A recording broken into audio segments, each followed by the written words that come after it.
आवळा ज्यूस हे केसांसाठी टॉनिक आहे. आवळ्यामधील अँटीऑक्सिडंट्स आणि व्हिटॅमिन सी केसांच्या मुळापर्यंत पोषण पोहोचवून केस गळती थांबवतात.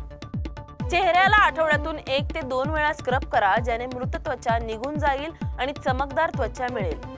लिपस्टिक जास्त वेळ टिकवायचे. लिपस्टिक लावल्यानंतर टिश्यूने हलकं दाबा आणि पुन्हा थर लावा.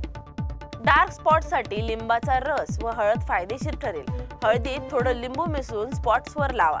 आठवड्यातून 2दा वापरल्यास फरक जाणवेल. कोरड्या त्वचेसाठी नैसर्गिक उपाय: दूध आणि मध एकत्र करून चेहऱ्यावर लावा. 15 मिनिटात मॉइश्चर मिळेल. दिवसभर पुरेसे पाणी प्या. त्वचा ताजीतवानी आणि निरोगी राहण्यास मदत होईल. बदाम आणि अक्रोड रोज खाल्ल्याने ओमेगा 3 त्वचेला आतून पोषण देण्यास मदत करते. सध्या तणावमुक्त जीवन जगण्याकडे लक्ष केंद्रित करा, कारण मानसिक आरोग्य त्वचेवर प्रभाव टाकतं. हेल्दी डाएट घ्या. यात खास करून हिरव्या भाज्या, फळं, दही, डाळी यांचा समावेश करा. चेहऱ्यावर आत्मविश्वास आणि चमक दोन्ही दिसते, त्यामुळे चेहऱ्यावर हास्य ठेवा, सकारात्मक विचार ठेवा.